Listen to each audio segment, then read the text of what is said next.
Good afternoon or good evening, depending on which area you're in, what time zone. Welcome all to the Fanatic Sports Podcast. I'm Blocker Mitchell. I'm here with today Adam Blake from Adam B Sports. Shout out to you, Adam, man. Thank you so much for being patient with me. It's been a whirlwind month and a half, man, but a shout out to you. And then, when I think about you and Adam B Sports, I think about you, I think about Ben, I think about inner sports, like just the group of what you guys are doing is fantastic. And certainly a pleasure to be a part of what you guys are doing. A pleasure to have you a part of my podcast and what we're doing, man. Thank you so much for joining us for today. So happy to be here. Thank you. So, all right, I'm gonna throw you a little curveball. It is Holy Week, and if you're not religious, then Festivus for the rest of us, as my buddy says. Do you have an Easter story? Ooh, I don't know if when I think of Easter, I think of waking up in the morning as a kid and just like the Easter egg hunt. So I mean, from that standpoint, just the majesty of that, and just where's the hidden egg is gonna be at. Like you want some help sometimes, but like you don't want to give in to you, so to speak. I grew up going to church a little bit, but I won't claim to be like the most religious person on earth. I get you, man. And so one of the funny things one of the fun bits that I've heard for a long time around my family is the CME Christians, right? So they go on Christmas, Mother's Day, and Easter. And so so Easter, this week's a big week. And it's getting bigger now that I've started going to church more. But Easter is a fun week because we start to wrap up hockey, we start to wrap up basketball. At this point, college football and basketball are done. The WNBA is about to take its stride. So it's a fun prep week.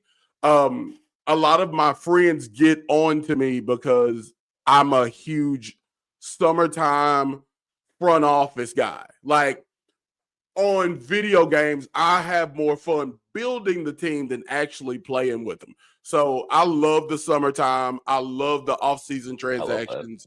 I love the playoffs. Like, we go through this entire thing looking for the best. You're playing the game and you're looking for the best seating you can get, right? But what matters is when you get a seat at the table, right? And so that's what we're hoping for. And so now we're at the table. And so I love the playoffs.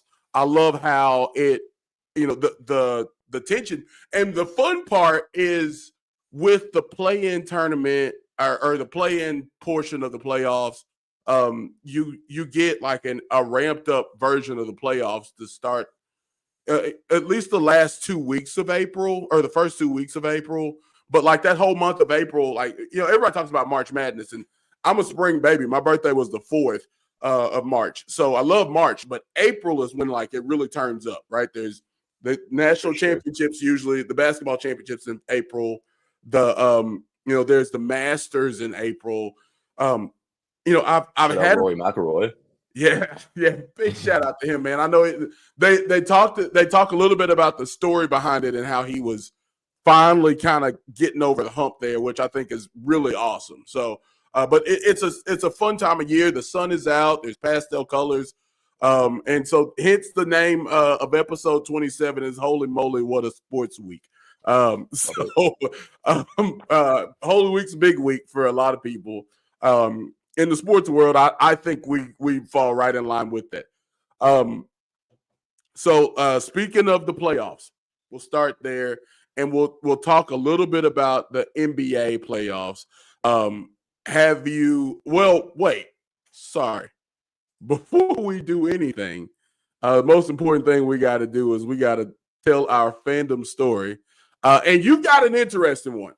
So give me give me one, or if you want to do two of your favorite teams and why or how you became a fan of your favorite teams. No, definitely. I might do more than two. I'll try to make it quick though. Do what you got. Take your So I time. mean, growing up in the early 2000s, I was between like 10 and 12, about to enter junior high age. And the Seahawks with Matt Hasselbeck and Sean Alexander, Daryl Jackson, Bobby Ingram back in the day. That really got me like invested in sports and really passionate about it. And honestly, just seeing the Super Bowl run, Yeah. I still think they should have won it. I mean, maybe with some replay review back in the or nowadays, maybe with that Roethlisberger touchdown, we just kind of reached it over the line. Maybe that wouldn't have got called, but so that's how I became a big Seahawks fan.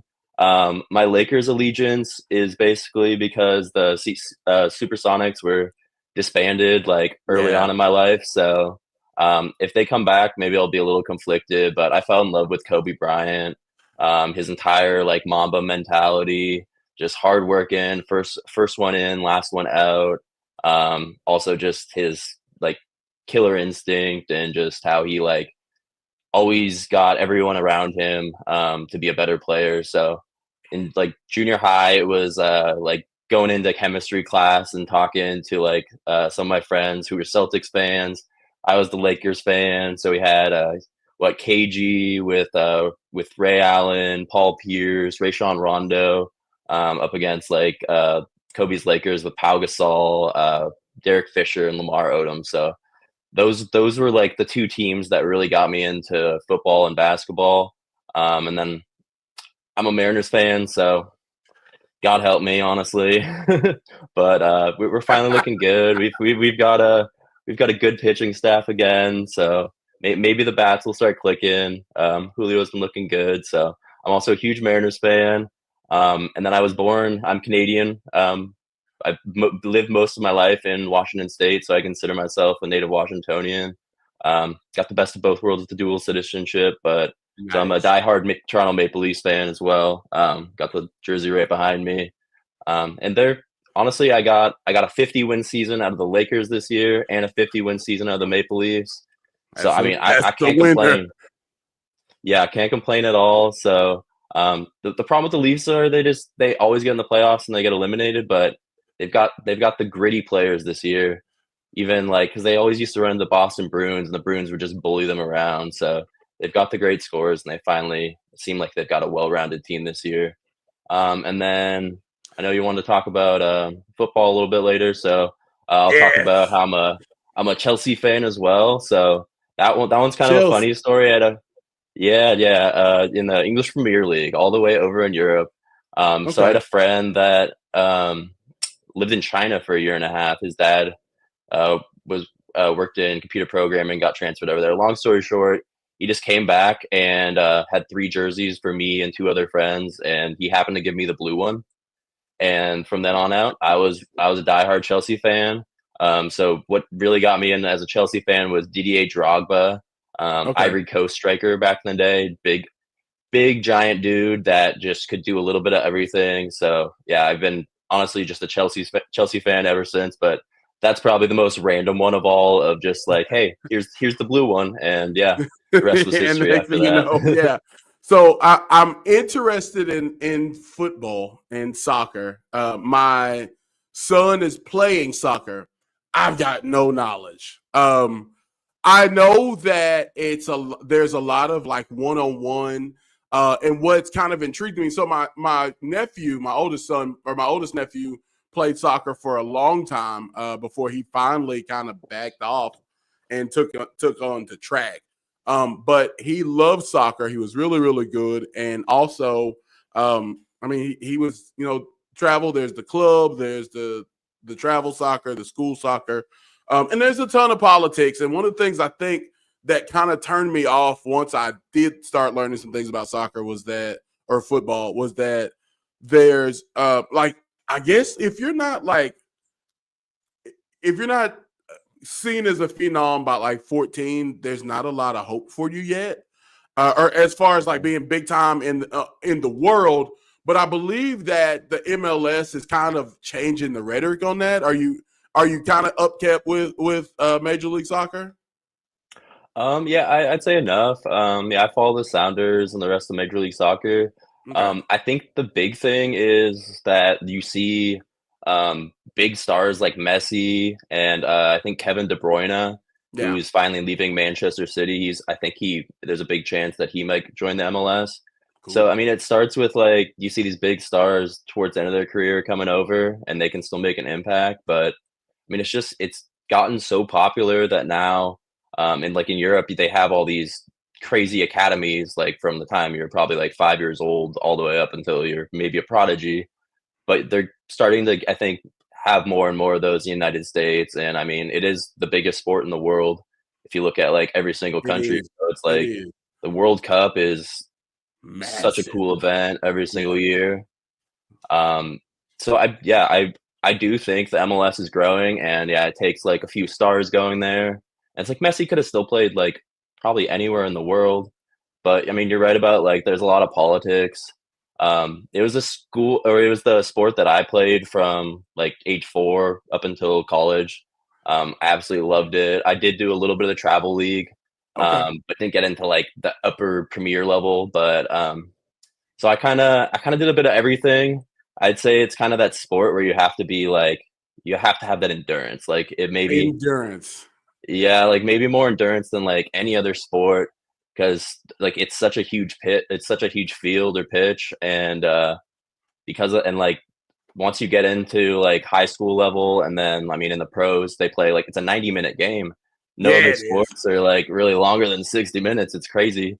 Yeah. So I kind of grew up playing defense and then they discovered I was such a good like long distance runner and had the endurance so I would play like outside midfield Okay. and just kind of like that guy that would cross it in yeah make the plays for the other teammates but also I had a pretty solid shot as well. All right. Yeah, I'll give myself a little pat on the back there.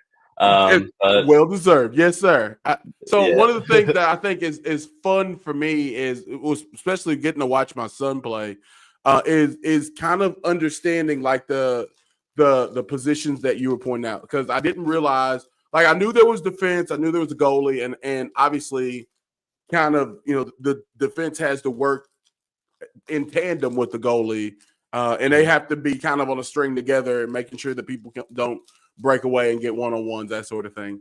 And so that was what drew me to the sport. One of the things that's also been kind of interesting is that, like, so I know between like from half field to the box, there's a lot of work that it's more or less just what you understand in football. There it's not. It gets exciting once you get in the box, or at least it is on FIFA. but No, exactly. But there's one if you know what what you're watching, then the whole field is awesome, and the more I'm learning the whole field, the more fun it is. But I'm definitely I've been thinking. So I've got a buddy who's Tottenham Tottenham. Hotspurs. Yeah. Yeah, Hotspurs. Yeah, okay. That's my buddy Doug. He's been a huge football fan, and he kind of keeps me abreast of the world games. Now, is Tottenham are they EPL as well? They are. Yeah. Okay. They've been another one of those. I'd say there's like 6 to 8 of like the top tier clubs where they just kind of have more money. Mm-hmm. And they've been in that mix. They had a big time scorer, Harry Kane. He's on the Yeah, probably I'm seen him on the familiar with English Hurricane. national Yeah, team. yeah. So I think he's now playing for Juventus. He's moved now. So they've Right. taken a maybe not necessarily a step back, but they're in like a rebuilding phase. Maybe finding like that next big striker, but I haven't followed. Yeah, no, go ahead. You go ahead. I'm sorry. No, I was just gonna say like I don't think they've done like as amazing as they have in the past. I forget exactly where they're at in the standings, but they're like Okay. right around 10th. And so the EPL is interesting because you have so your 4 top spots; those are where you are eligible for the Champions League. Okay. And if you so it gives a big influx of cash for the club, and then on top of that, you get to go into what's literally called the Champions League, and it's just the top it's not necessarily the top 4 of every other league across Europe, that the less big ones, but it's all Okay. the top clubs across all of Europe. And right now, the quarterfinals were just happening today, and it's about to go Okay. into the semis and then the finals soon. So yeah, the best of the best are duking it out right now. Gotcha. See, and that kind of draws my interest a little more. Mhm. So, and I think I produce a boxing podcast as well for a friend of mine. So shout out to Fair Ones and Fairways. But they are one of my issues with boxing. Unlike other, and the combat leagues in general, is there's a few too many weight classes, and I don't know if I'm getting the top guy every time. And so I'm learning more about it, but it's just when they're like, because I know there's like Bundesliga, there's Mhm. Like that's EPL, a top German one. right? And there I think there's a Spanish league as well. Mhm. Yeah, Yeah, that'd be, La Liga is the yeah, top Spanish league. yeah. I think So League One's like the top French league. that's right. Okay. Yes. So I'm familiar with those names. And then there's like maybe one or two teams out of each league that I'm kind of familiar with. So, and Mhm. and so it kind of feels like man, we need to get like maybe and I know they've got FIFA Cup and then that's countrywide. And Mhm. so from a nation standpoint. And so like I get a little confused about which players are going where. So I think what I'll probably do is I'll just follow the Champions League, is what it sounds like is the most general league. Is that right?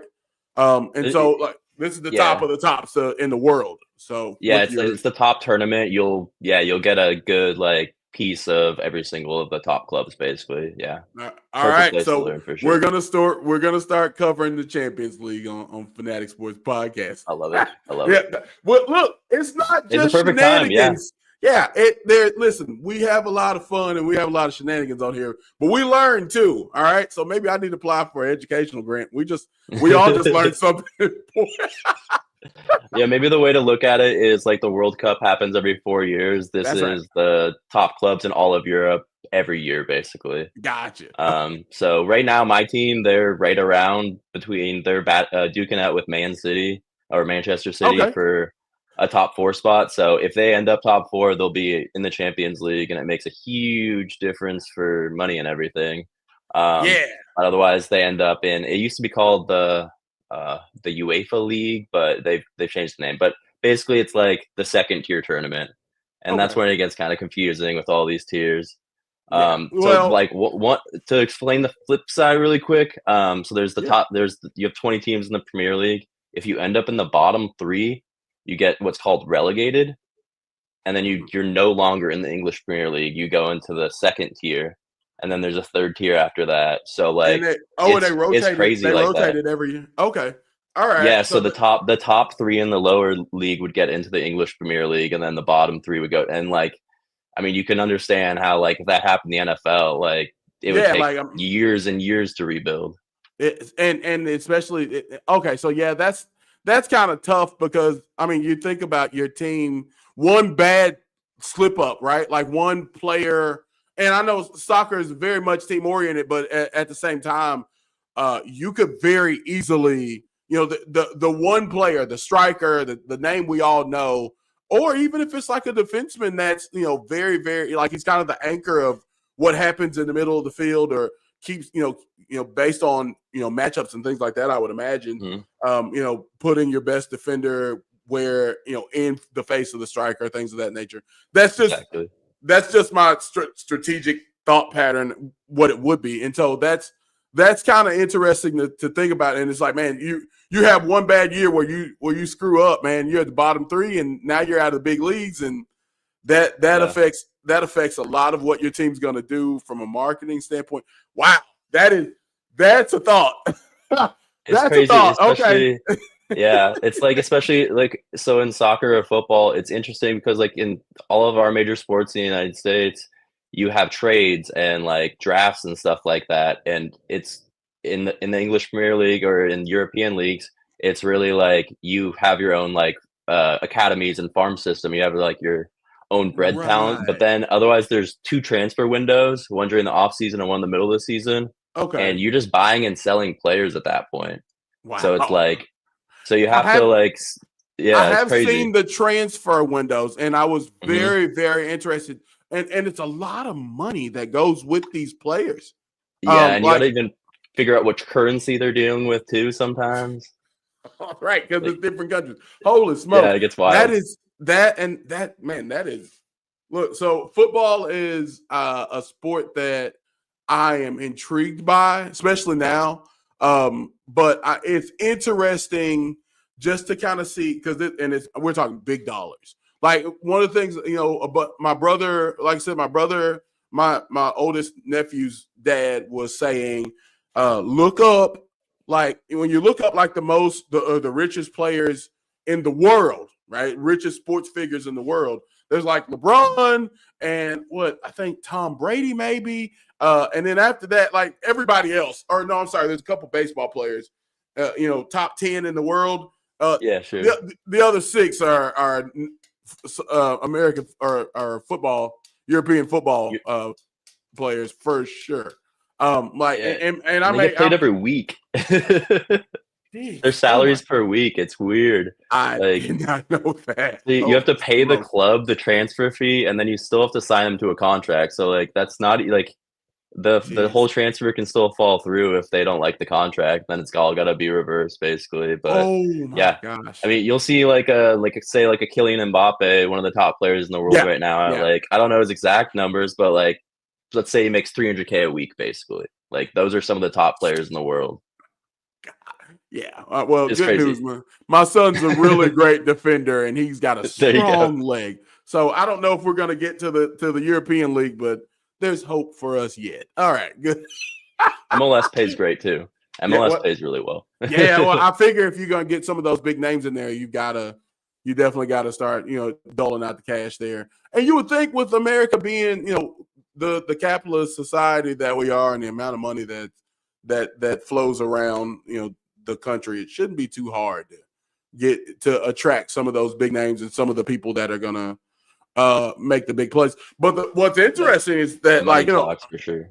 Americans aren't familiar with a lot of those names. Like I know Mbappe, I know Messi, some of the legendary names, but there's some The guys that, Ronaldos, yeah. yeah, there's guys who aren't, that are just as like a Harry Kane. Now, I'm familiar with Harry Kane, but not a lot of people are. I would Exactly. presume not a lot of people are. I consider myself a casual fan in the world of football, and so, but I would think that not many people are, and so knowing that, you start thinking about those types of names, those types of players who could come make a name for themselves in the MLS where they may not have. Is that an option? Maybe like thinking about like that lower tier, the second and Mhm. third tier, taking some of those guys and snatching them to the MLS and seeing if you can make a star out of one of them. No, I mean, you see it a lot more, and then, I mean, also on the flip side, many more like, each year, you see the US national team, and, like, more and more of the players are now playing in Europe, which is, like, a Mm, great sign for the US national team, and, I yeah. mean, yes, you wanna, like you wanna keep them back home playing at the MLS too, but that's also why the MLS level is going up, like, tremendously too. Okay. Um, but yeah, I mean, I think like half of the starting US team is now like most of them are playing in Europe, which yeah, awesome sign. I know like Christian Pulisic was one of the first ones to kind of do that for the US. Yeah, yeah, and he was a big name for us. So that's a great kid. So look, man, I think we're actually on pace talking looking at my topics list. I think that it's pretty exciting to have us here. And for those who join us, man, thank y'all for joining us. We got Adam Blake here from Adam B Sports. So all right, real quickly, we won't spend a ton of time on it, maybe. But did you get a chance to watch the WNBA draft? I did. Okay. Yeah. It was Okay. very exciting. Yeah. So love to see what's happening in the W. Very excited about the possibilities. One of the cool things that I think, fashion joins in on all sports, and has been for the last 50 or 60 years. It's been important see what the Walt Clyde Fraziers are wearing, or what Michael Jordan shoes, the Kobe Bryant shoes, all the gear. But for women, it's got to go even further up, and it's got to be something they think about. And before we get into the 25 draft class and their impact on the court, one of the things I think that's really cool is you look at everybody's. A lot more eyes came to the game because of Caitlin Clark and what she does on the court and her outstanding, phenomenal ability to shoot and distribute. But just as popular as she was on the court, the Angel Reese's, the Cam Brink, Cameron Brink, yeah. Brink, yeah, I thought I said that right. From Stanford, and I think she got hurt, and so we kind of missed her. A good portion of her debut, but she's super popular on the podcast, circuits. And, of course, Angel Reese has, tons of eyes all over her. And each one of them brings such a dynamic amount of eyes and different ways to capture the young hearts of not only the women, but the men. You know what I mean? And so it's really, really cool to see that manifest for the W.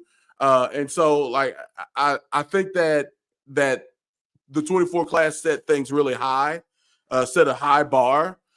This 25 class, though, and we'll pull it up and take a look at it. It just feels like we're getting some hoopers, some dogs. I'm interested in the names that stood out to me. Paige Becker's obviously going number one to the Wings. Is so well rounded. Yeah, she brings so much to the table for a team that's desperate for a star. But then I looked at Anissa Morrow going to the Sun, and then them getting to Naya River. So that's a big group. They get two high level players back to back. What I thought also was interesting, looking at. It seems like the Chicago Sky are just loading up with big girls.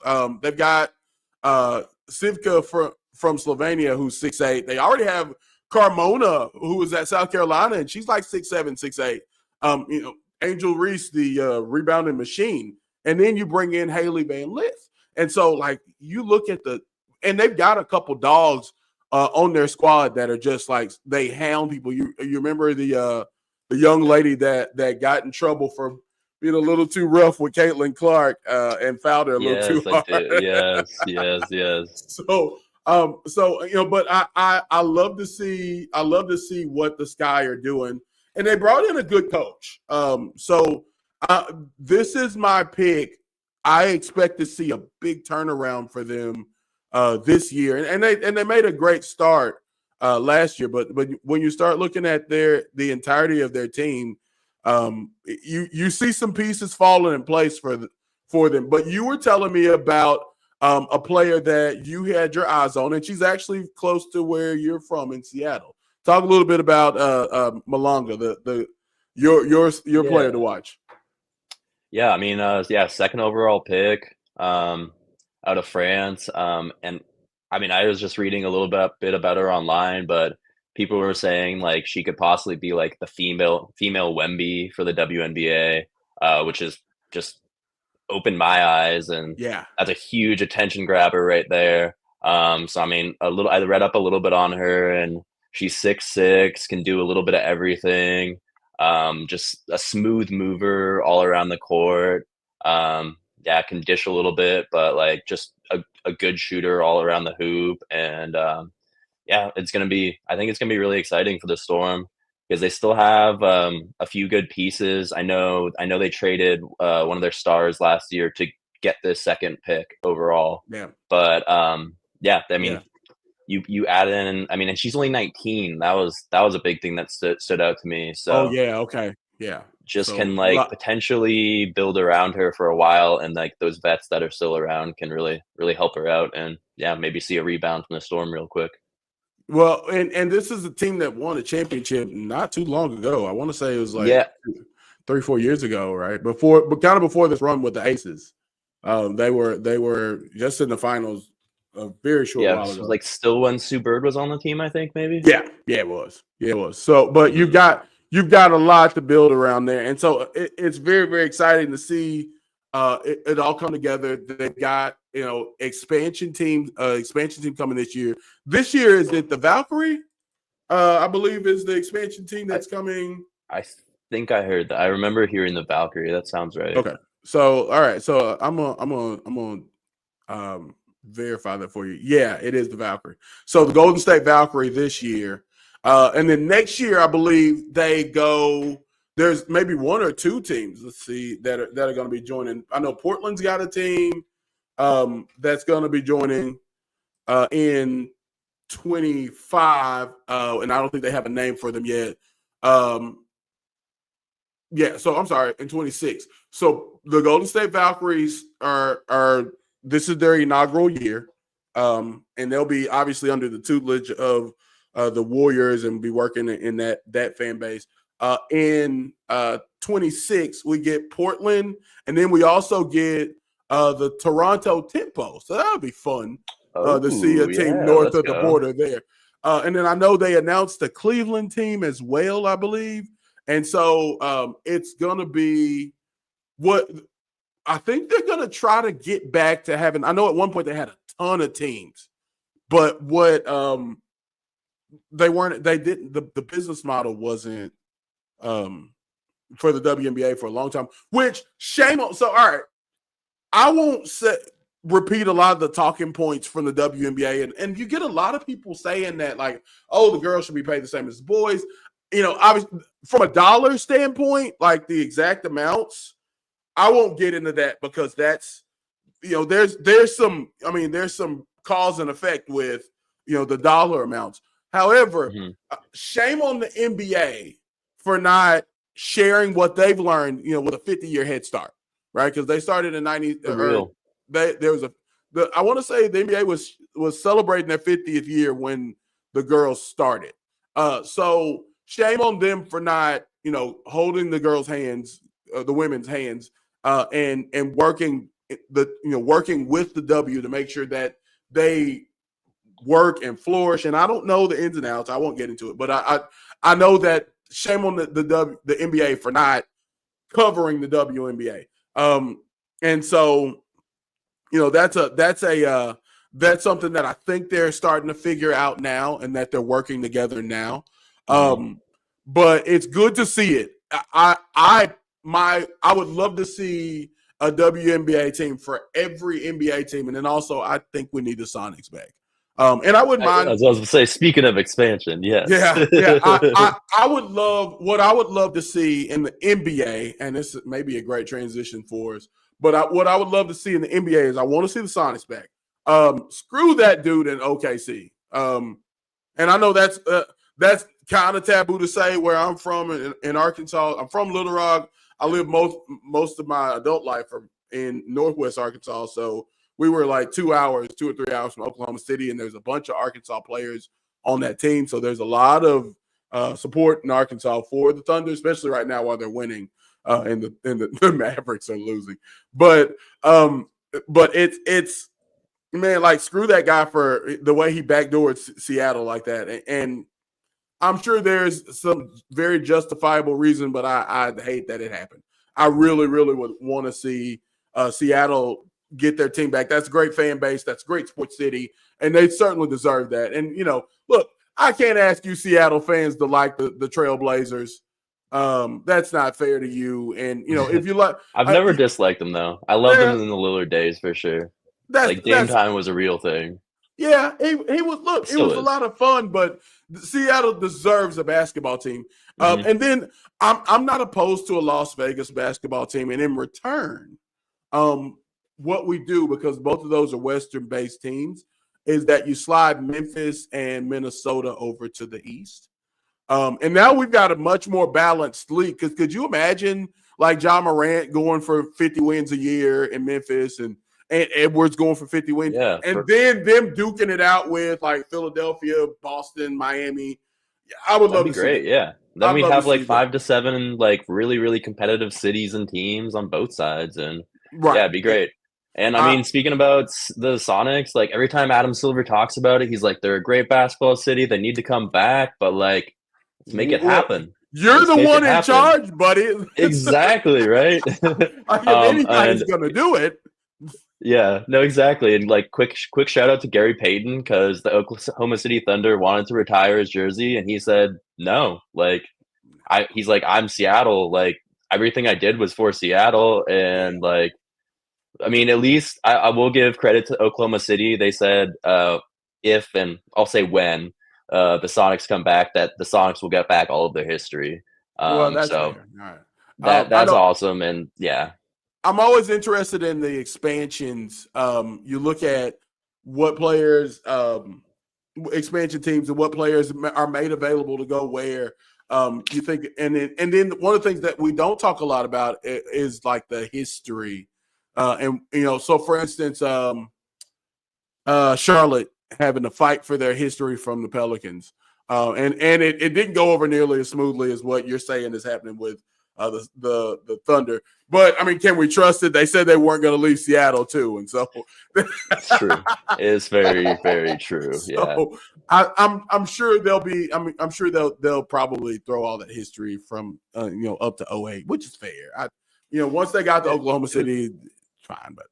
Yeah, and it was like, you know, it was like what, Durant's second year, like Russell Westbrook was just drafted, I'm sure, or maybe it's the other way around, but like you had the core, like, and then they go to OK City, and then they get James Harden. Like, it was about to be something special in Seattle, but hey, it's okay.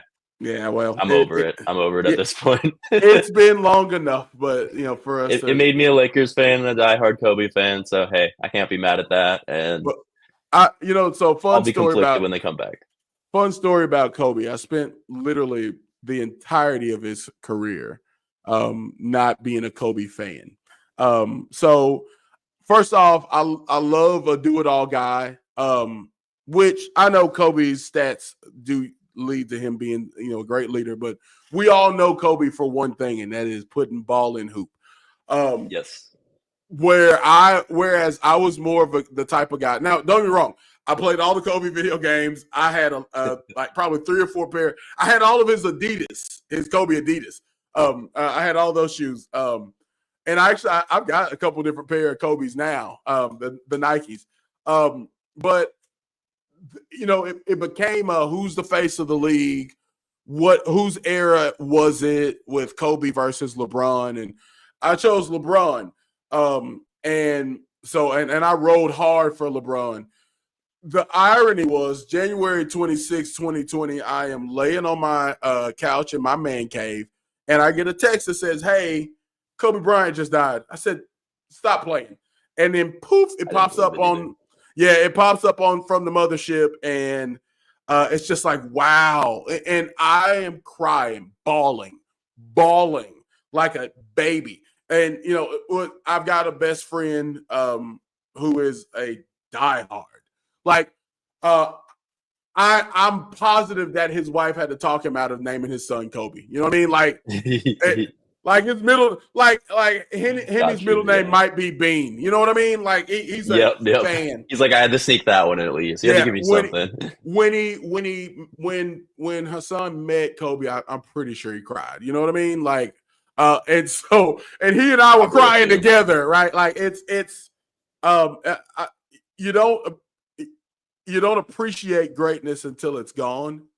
And the world is a lot colder without Kobe and his smile, without his, you know, his quirks and kind of his really smart way of talking trash, and all these great stories that have come out since his passing. You know, it's amazing what he meant to the game and the world, and the things that he was working on outside of the lines was, I think, going to be even cooler. But almost definitely. Like, I mean, he was like arguably like the best girl dad ever. Like, he was doing more for the WNBA and the women's game probably than anyone back then. I think that might have been the saddest part. I immediately mourned for Gigi. I mourned for his daughters. I mourned for the WNBA and what they were going to miss in 10 years. I mourned for the families that were on the plane or on the helicopter with him, right? You know, this was a totality of things. But what Kobe was doing, and I remember this, and we'll get back on topic. But I don't know if you were you born when Kobe Doing Work came out? I was born in '93. Oh, thank goodness, you're old. Okay. Yeah, I think so. Ben was like 20, and I was like, oh, okay. The whole crew was like young, but all right. So you're up there. All right, good. This is good. So when Kobe Doing Work came out, and again, at this point, I had already made in my mind, because I'll tell you another thing, just personal. After he broke up with Brandy, the singer, he kind of like shunned the entire culture, and it was like, I don't think I like you, sir. But we can't stop him from doing these windmills and dropping 40. So, I mean, you know, but it just made me hate him even more. Dang it. You know, and I was happy when he got off the incident in Colorado. That was terrible. I don't want to see anybody, you know, taking their livelihood taken like his was threatened. But it was interesting to see Kobe Doing Work, because you see the mind of a genius with visuals, and Spike Lee did this outstanding job creating this content like that. But it as much as I didn't like him, it was like, I kind of like that. Yeah, he just had that like, I mean, how can you hate someone that works that hard at the end of the day, is like the way I think about it. You are absolutely correct. But I mean, like, I was such a diehard Kobe fan that, like, I didn't like that guy LeBron James back in the day. Wow. And like it took him honestly coming to the Lakers, and then I instantly was like, okay, he's on the Lakers, I gotta give him a chance. Like, Kobe's on his way out / is now retired. Like, I gotta give him a chance. And then of course you fall in love with LeBron James.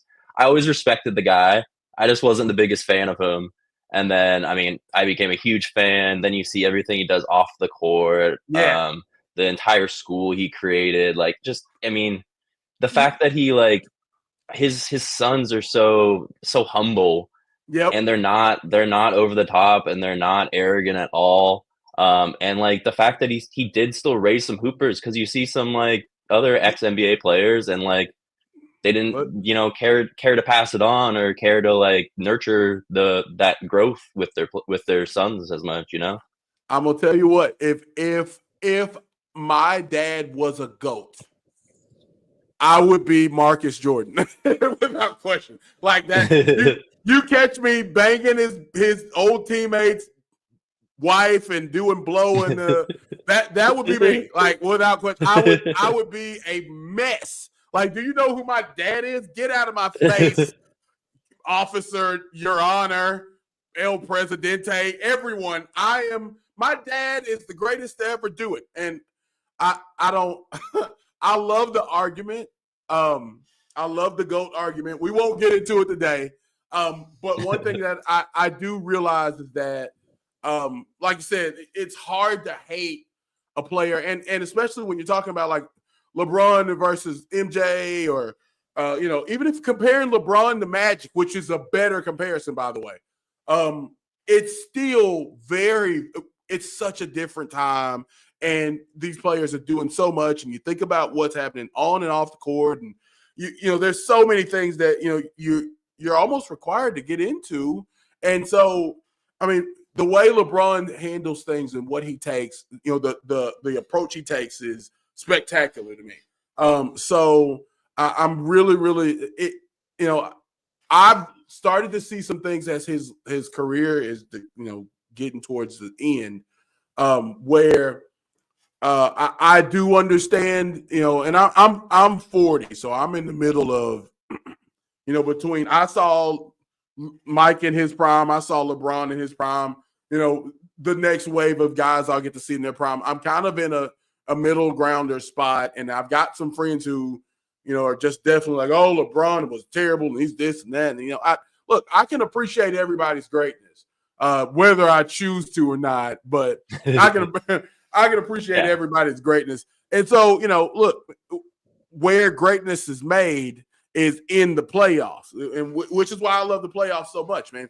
in every sport, right? And I don't know if we're going to have time to talk through to get over to the hockey playoffs, but I'm looking forward to the hockey playoffs. There's always next time. Last year, yeah, there's definitely a next time, and so last year I was kind of watching, and I keep an eye on hockey. I'm ashamed to say that I've got two teams in hockey. I don't know if I want to. This is the first time I've said this on air, so congratulations. But I watch the Vegas Knights, and then I also watch the Penguins. So I'm a Steelers fan. That's why I had to hurry and take my hat off. The color scheme similar. Yeah, okay, that's fair.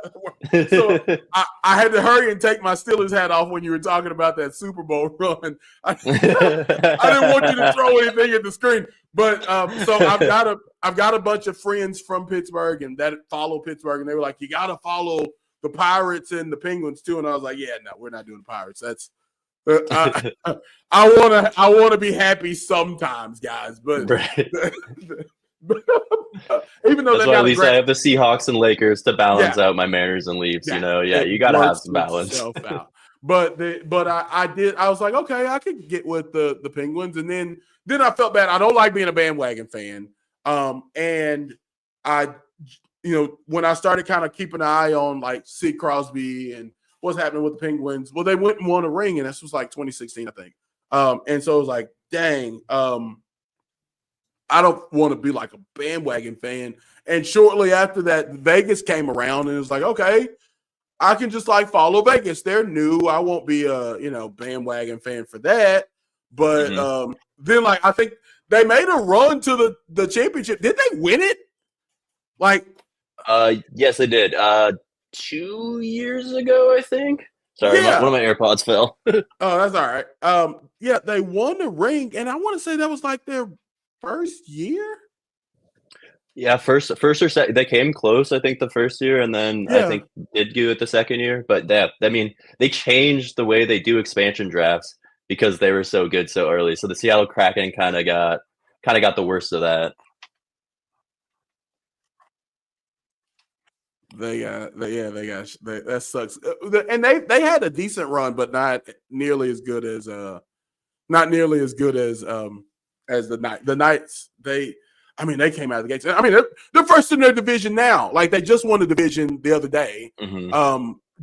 I am totally taken back by them. And they put on a show in that arena. I saw one game ever when I was in Vegas against the Predators, and it is an absolute show. Pre-game, the entire thing. Like, highly recommend if you ever get a chance to go to a game. Awesome, yeah, definitely looking forward to that. Definitely looking forward to that. I don't know. I want to say I'm torn, and now I feel bad because so Crosby's nearly 40, I think. He and 37, I think. Yeah.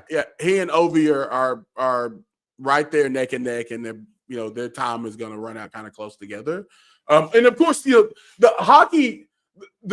National Hockey League does an outstanding job of preserving their stars and showcasing their stars. It's just, I don't know I don't know if they're ever going to jump baseball as to be like the third best league. But truth be told, they really are maybe one of the best managed leagues as far as making sure their stars are taken care of. When it's playoff time, they do a pretty good job of telling the stories of each team, and they do a good job of keeping their stars.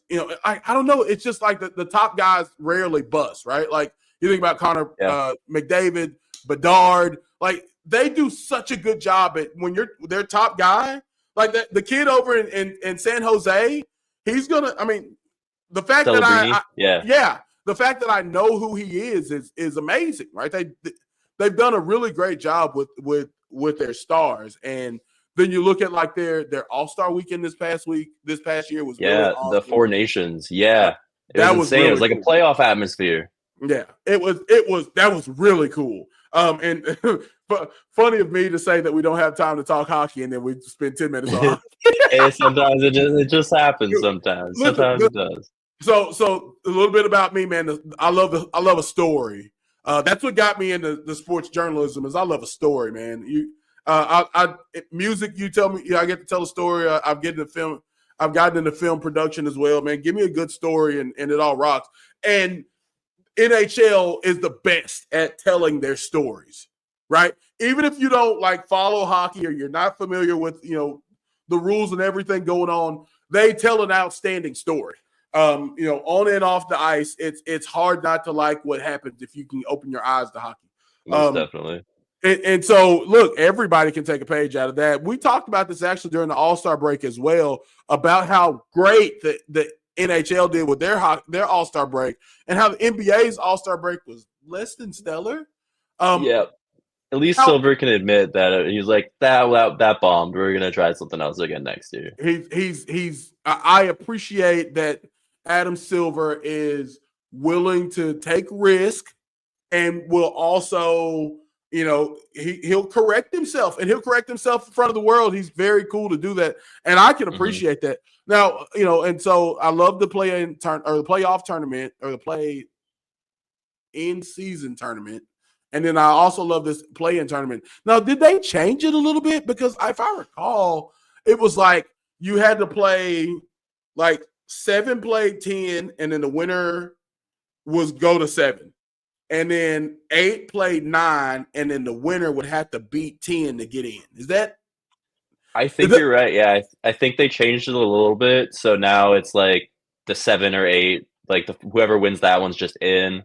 Yeah, and it seems like the same thing. And then you kind of get a second chance. Okay. You gotta have 2 losses. Okay. The Thunder won yesterday. Yeah. But the Grizzlies still have a second chance, basically. Okay. All right. I was wondering to make sure that the Grizzlies, because that's my pick. I think the Grizzlies are gonna get in. They're gonna beat. I feel real confident. I think the Kings are gonna sell it. I would. I mean, like you don't want to be in the playoffs. You want the highest seed available. But then again, they also have that number 1 pick from someone, and they are. So they're looking at it. I think they got that number 1 pick from Charlotte, so they might be looking at a 3rd seed, like a 3rd pick or something like that. Yeah. So, but I love this. I love this play-in tournament. I love the idea of what's happening. I'm very sold. Just like you said, with the Warriors winning, going to the 7th seed to play the Rockets. I think the Rockets need to be on alert. For sure.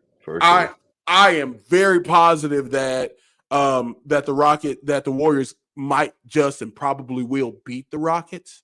The Rockets are a really good team, and a lot of times we saw this, in LeBron's prime, his first run in Cleveland, where he won like 60 games a season, but he just was not. I mean, you get to the playoffs, we're talking about veterans, we're talking about guys that have done it all and seen it all and know how to turn it on. And you got that with Steph and Jimmy and Draymond and then they got just a great little cluster of young guys who feed off of these old guys' energy, and I think it provides energy for the old guys. That is a series that I am watching closely. Now I'm a Clippers fan, so we'll save that to last. I know you're a Lakers fan. We'll save that to last. Is there on either side of the bracket? Is there a series that you're watching with interest? Yeah, honestly, it's the Nuggets Clippers. I think that one's gonna just be pure cinema, and it's gonna be amazing to watch. In the East, probably the Bucks and the Pacers. Okay. Pacers got home court advantage, but if Damian Lillard comes back healthy, I think they can win one on the road and potentially move. So those 4 or 5 matchups they're extra juicy. They're gonna be, I've got my eyes on. I know my co-host he's at work, but I know he's watching and also probably cussing, especially after what I'm about to say. But this Pistons-Knicks series, it's gonna have a little 90s feel to it. The Pistons got some gritty dogs that can beat up on people. And another thing the Pistons have is they've got I hate to use the phrase expendable, but like an Isaiah Stewart, and there's a couple guys on that team that they can throw at a cat. that's going to really tire him out and beat him up and make him work hard on both ends of the floor. And he might give you 25 a game still or 30, but I think it's going to be a hard-earned, 25 or 30. Same thing with Jalen Brunson. They've got some guys that they can throw at these players. I ultimately think the Knicks are going to win in 6 or maybe 7, but it's not going to be a cakewalk like you would imagine. Same thing for Boston. They're going to have their hands full with what could be almost healthy Orlando Magic team. So yeah, and the Magic are good on defense, but I mean, I still think the Celtics offense is going to come through. Yeah. But I mean, yeah, you talked about that Pistons series. Cade Cunningham, like his step forward, he was already so good, but now people know he's good because the Pistons are actually good. Right. Apologize for my dog drinking some water also. That's okay. Totally acceptable. And then you got another young guy like Jalen Duren. Mm-hmm. He's just a big, giant human being that's a really good scorer too. Like low key, I wanted the Lakers to get him, but it was just going to be way too big of a price tag to try to get him. And of course, Jackson Hayes has done amazing. But no, I think you're right. I think that series is going to go for sure to 6. Maybe it goes to 7, and maybe the Knicks will probably end up winning, like you said. But I think it's going to be really interesting. And you put Cade Cunningham in like a must-win situation in like a game 7. You never know. You never know. The kid. So I saw him up close in person when Oklahoma State came to Arkansas a few years back, and we couldn't do anything with his pick and roll. The kid was I mean, and this was 3-4 years ago. This was long before the how much time he's put in and how much better he's gotten over the years in the pros. This is still a college kid, but that kid's got some bite to him. And so, like you said, if you don't put them away, right? Like if the Knicks don't come out and get them down 3-1, this could get tragic for New York. So I'm not. I don't think he's gonna let it happen. Like, think about how he was on the worst team in NBA history, and now he's this. Like, I don't think he ever wants to be down like ever again. Like, I don't think he's gonna let it happen. And you also look at like their veteran presence, and they've got a really great coaching staff. They're primed to do some. They may not win the series, and they may only win 1, maybe 2 games. But I think that Cade Cunningham and his crew is going to surprise some people when by the time this series is over with. So all right, shout out to Tobias Harris because like he's kind of overlooked, but like every time he goes to a team, he makes the team better. Listen, I was a big fan of Tobias in LA as a Clipper, and I was kind of sad to see him leave because I felt like he did still have gas in the tank. But I mean, like, no, he exactly. It's always like super quiet. Like next thing you know, he's got 18, and it's like, where did this come from? And it had an outstanding year, especially after all the hate he took in Philly. Of course, the Philly brotherly love. Of course. They unloaded on him, and then he came to Detroit and just had a really quiet, awesome 17, 18 points a game. Veteran presence in the locker room full of young guys that certainly need that, like we talked about, that handheld and kind of here's how you get better and here's how you deal with adversity. It's great to have that kind of veteran presence. And I think that is unsung, underrated, undervalued for Tobias Harris. A great point by you talking about what he does for a locker room on a day-to-day basis. So, we're talking veteran presence. And like I said, I know we would get to these series last, and you kind of alluded to the Clippers and Nuggets. Tell me a little bit about what you see with the Lakers and the T-Wolves. I mean, I'm just going to say right now, Lakers in 5. I got to say it. I could see the series going to 6. I like the T-Wolves are good. And I mean, you're gonna have Julius Randle kind of homecoming because he was drafted by the Lakers. Yeah, that's right. He's gonna have something to say. I think he's gonna be playing really hungry, and Ant has kind of reminded me of the most Kobe-like player currently in the NBA. Yeah. Just like his mentality, he's not a big he'll talk and have confidence, but he's not like a big like put the spotlight on me. He was even Right. asked about like the face of the NBA, and he's like, But like also maybe that's just like LeBron was asked about that, and he basically said, "Well, I mean, look what you do to me and other face of the NBA. Like no one wants that, Yeah, basically." who would want that now? Yeah, you're right. Yeah, no, exactly. I think a big thing is Luka kind of single-handedly beat them last year. Like he does really well. I think it's like 32, 9, and 8 versus the T-Wolves in the playoffs. Wow. And I mean, that man's I don't think you could say like a man's hungrier to win on the planet just Yeah. because of everything that's happened to him. Yeah. And it's the first time he's gonna have home court advantage too. Like Really? LeBron can be it's his first time having a home court advantage. He's only Wow. ever played Okay. on the road on the Mavericks. So I Jeez. mean, that's huge. The Lakers, they weren't amazing on the road this year, but if they weren't the best at home, they were very much up there. They have a crazy home record, and like you just put LeBron as I don't want to say third option, but like Austin Reeves is playing so good, and in like crunch time, he is maybe one of the most clutch players in the NBA over the last month. Yeah. Um, All right. I saw something about how he was like the third highest rated player, and I had to look into it. But the man he had a 50, 40, and 90 month, averaging 25, 5, and 5 on a team with Luka and LeBron, which is Very otherworldly to impressive. me. So Very like impressive. LeBron can focus on defense, save some more energy on offense. So I So, think because the sky's the limit. I won't well, necessarily like the Lakers are going to win it, but I feel really good about the first series for sure. this is this is going to be a coming out party for like an AR, and maybe even a Dalton Connect. And you'll see kind of what Rob Pelinka had been quietly putting together, which was a really great team. And God bless that man for finessing, swindling. I'm running out In the wee hours of the night before anyone knew God too. bless. He was sneaky about it. Like I can't. So give me your thoughts, just really quickly. Luka to your Lakers, which I can tell you how I felt when we got Paul George and Kawhi with the Clippers. But tell me about getting that level of talent. And I mean, he's not even 26, I don't think. So No, you got yeah.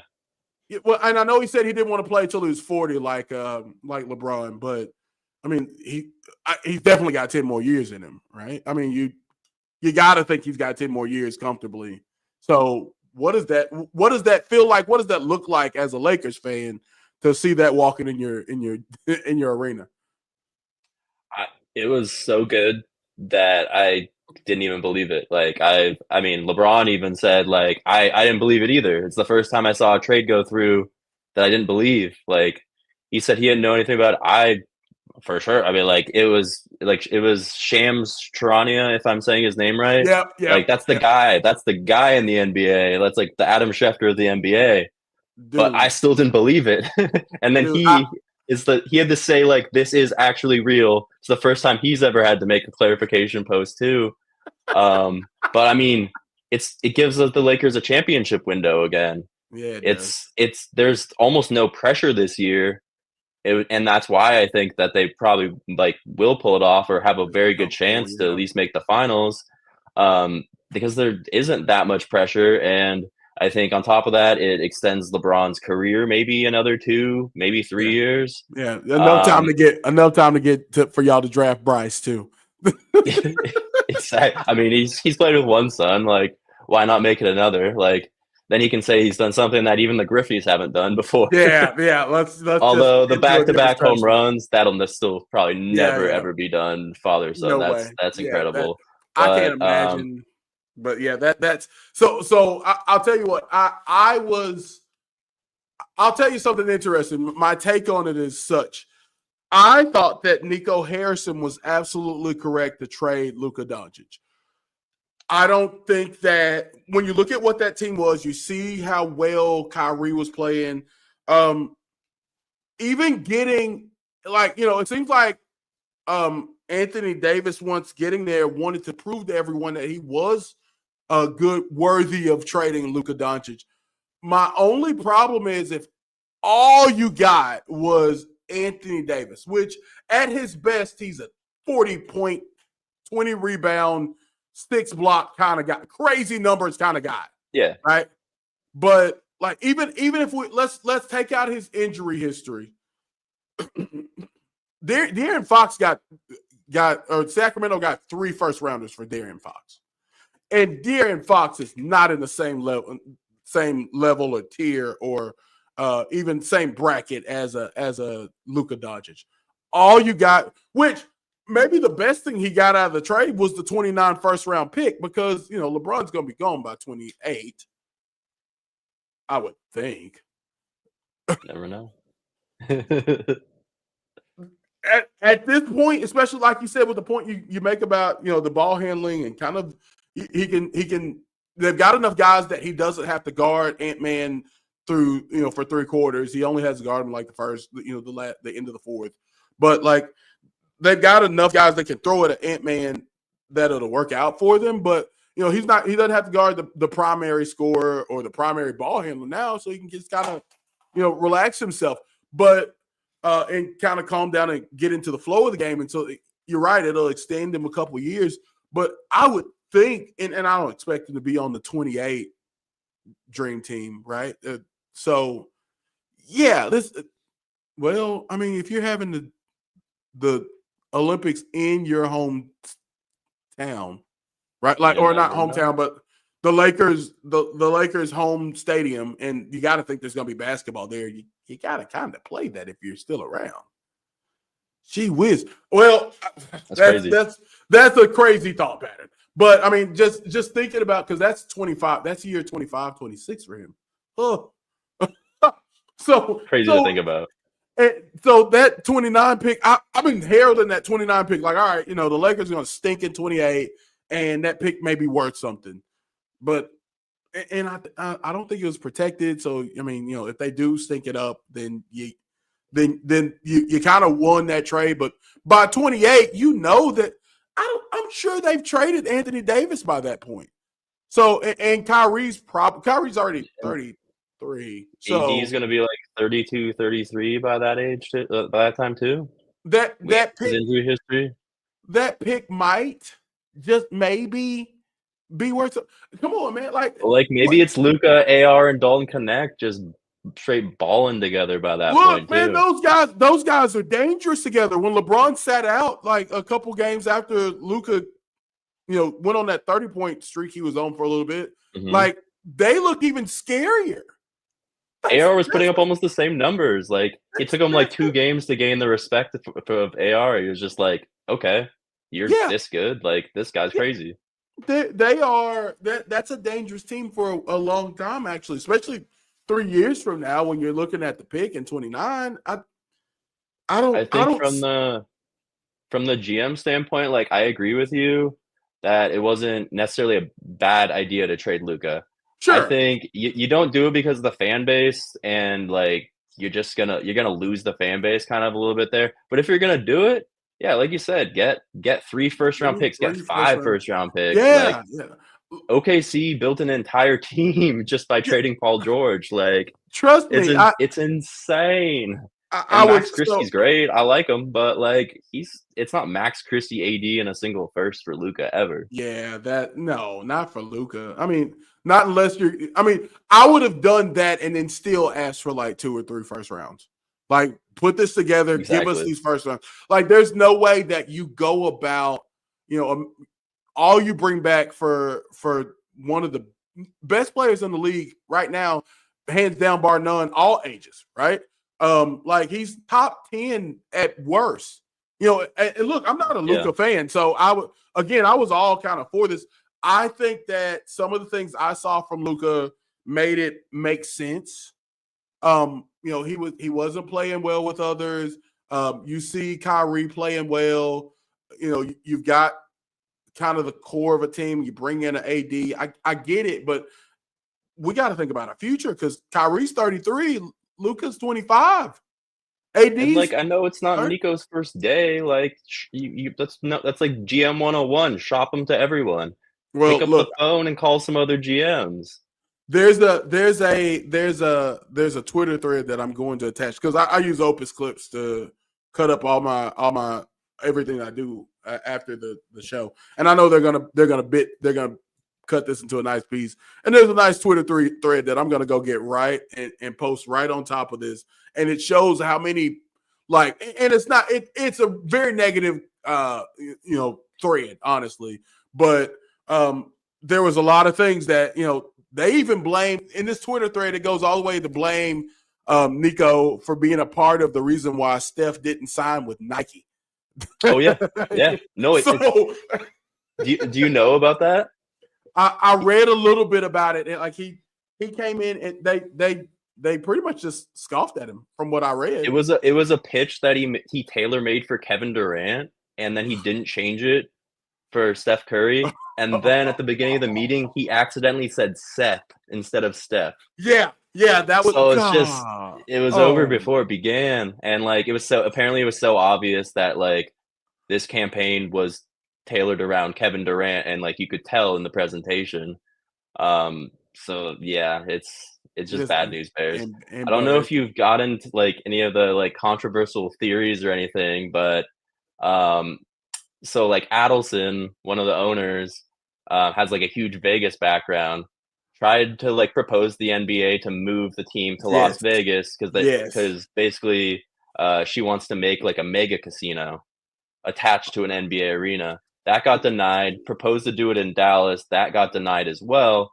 So there's some people out there that are like, well, they're trying to like Nico was like forced to do this, and maybe possibly it's just to like tank the team so then they can move to Vegas. And it's crazy to think about, but like that's how crazy the trade was. That like I don't know if it's like that at crazy this point, idea. For what they got back, for what they did, how upset the fan base is. Look, it all adds up. And look, I try not to be a conspiracy theorist, but this thing was so freaking wild. Like you talk about Shams, and I for 2 days I posted on my Twitter that we need to go check on Shams. Something's clearly wrong with this dude because he hasn't deleted this post about this Luka trade. Like I'm to be completely honest with you, I'm still kind of waiting for him to be like, hey y'all, sorry I was tied up by some terrorist group. This didn't really happen. We need to fix it now. It was the type of thing I didn't believe until I saw Luka warming up in a Lakers uniform, in a Lakers like pregame warm up jumper. Are we? How far are we gonna take this prank, Ashton Kutcher? Get it together, pal. Right. It's been 3 weeks. We're good. Like I thought you had enough ventures. Like, come on. No, so I mean, and that asks the question at this point. Like, if you're gonna trade, maybe like literally in front, the only person I could put in front of Luka that's under 28, under 30, that may be better than him is like Jason Tatum. Like just based off of like accomplishments, team accomplishments included, everything that he's done thus far. Nobody's done more than Luka except for maybe Jason Tatum winning that ring. Him and of course he's had Jaylen Brown and a great coaching staff and a lot of other things that help, great franchise, history and, all of that. So I don't know. So if you're going to trade that guy, which to be fair, you don't trade that guy. We don't trade Luka, but I understand why, because you put him with so many different players like Porzingis, who went and won a ring with Jason Tatum. You put him with, finally he got kind of what you needed with Kyrie, the respect of Kyrie, or Luka respecting Kyrie enough to kind of let him flourish and those two working together. Because, I mean, you fumble Jalen Brunson in the middle of this thing, right? Like, just look at all that's occurred in Dallas. And while I can't – Grimes. Yeah. Dude, tons of really great players that, came to Dallas and as a way to build a team around Luka. And then in return, you got not nearly enough or, even, losing to the Clippers for so many years, and how much we've underachieved. So, I feel like, it may not necessarily have been Luka's fault, but at some point, if you want to win a ring, and I said the same thing about AI, and I said the same thing about Harden and Russell Westbrook, and there's a number of players. The only player who's had his usage as high as Luka that won a ring was MJ. Even in the latter years of Kobe, when his usage was in the same arena as Luka's, it didn't look good for the Lakers for a while. Like those last 5 years were kind of tough, and we know how the Mamba mentality is great on the court, but it doesn't play well in the locker room sometimes. And you saw kind of that same thing with Luka. And so for me, like, okay, I get it, trade him. 1 first round 5 years from now, and a 30-something injury-prone forward, and sure, put one in the swear jar. Sure as shit stinks when he comes out and he has 26 3/4 and then gets an eyelash on his elbow and he's done for 3 games. It's like it's like, dang, Nico, like I literally believe the conspiracy. Like they really all the stuff starts coming out. They start all the letters. It got really, really ugly. That was a stain on the season, to be completely honest with you. And I'm shocked because you remember when Chris Paul was initially traded to the Lakers, and something happened, and that trade didn't go through. I won't get into the conspiracies on that. I've got a lot of Lakers fans who will, but I'm thankful it happened too, because that's how I became a Clippers fan. I love what they were doing and the growth. And then when I saw CP3, join Lob City, and that was just a fun run. That was a fun time. It was underwhelming in the long run, but it was fun to be sad. Yeah, it was fun watching DeAndre Jordan jump. It really was. He's so big, and he could. But I mean, speaking of your Clippers, I think if it's not the Lakers or Thunder that come out of the West, I think it's the Clippers. Listen, we're playing as good a basketball as anybody on the planet right now.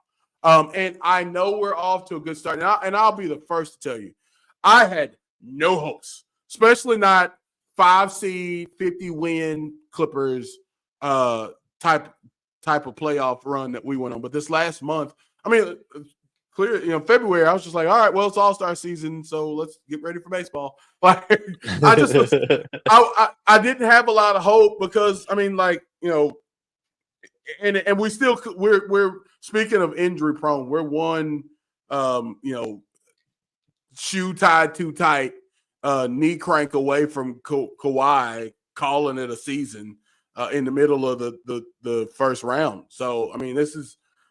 I'm waiting on the shoe to drop and the bottom to fall out personally, because if I keep that level of confidence, then whatever I get, which I feel like I rode Clippers in 6. I think we could win in 6. You when you have a new coach 5 games before the playoffs, I didn't even want to get into this, but what in the world? Yeah, and I think really surprising. And I think they fired the GM too. Jokic. Yeah, they did. This is crazy. I mean, they're the 4th in the West, which means they're probably like one of the 5 or 6 best teams in the league. Like, I mean, just as far as contendership goes, maybe we'll play this game in a few weeks or something like that. But I really did. My co-host and I played a game, contender or pretender, and I had the Nuggets as a contender. I don't now. Mm-hmm. You change coaches, even if they run the same plays, it's a different coaching staff. It's a different voice. It's a different rotation. There's a lot of things that you don't see when you're playing 2K, quick games. But Exactly. The rotation, the voice at halftime, how to overcome adversity. I just don't see how the Thunder are going to. Or I'm sorry, not Thunder. I'm sorry. I don't see how the Nuggets are going to overcome this new voice when you've got such a veteran presence on the other side of Tyronn Lue. Look, I still believe the guy can win a ring. I don't know if it's this year, but I'll tell you, if we make it through that gauntlet, I would, just as a fan, I would have to believe that we could beat anybody at that point. Mhm. Everybody, unless the 96 Bulls are going to walk out for the Eastern Conference, I think we'll be okay against a lot of teams because to get through the Thunder, to get through the Lakers, to get through the Nuggets, that's a heady. I mean, you're doing a lot. So if you make it to the finals, what's stopping you at that point? Like it's got to be a natural disaster, I would imagine, at that point to No, to say it. But no, that there's I say 6, and I don't say this biasly. I say that one, you look at that team and the Nuggets were already kind of in a weird place. So if you fire him after the season or you part ways after the season, I can kind of see it. And there's been rumors that Dan Hurley's going to be could be the next guy for Denver, and he's a good coach. So he won't be too sad. I don't know if he's going to work out in the pros like he did in college. I can't think of the last college coach who did well in the pros and won a ring. I'm trying to think. Yeah, I'm looking. I'm thinking it over. The Celtics. Missoula? Brad Stevens. Yes, he did. And now he's like their GM basically. Well, did he win as a coach or did he? I know they made the finals. You're right. He just he built it up, and he was like the run building up to this. He's still a member of the team though. Yeah, he got a ring for sure. Same concept though. They were really, really good for a long time, and they did make that 22 finals, and they ran into the buzzsaw of the Warriors. To be honest, just to be completely honest, with as crazy as the West is, and I'll throw it back up on the screen for those who are watching, I could see a world where the Warriors sneak through to the finals.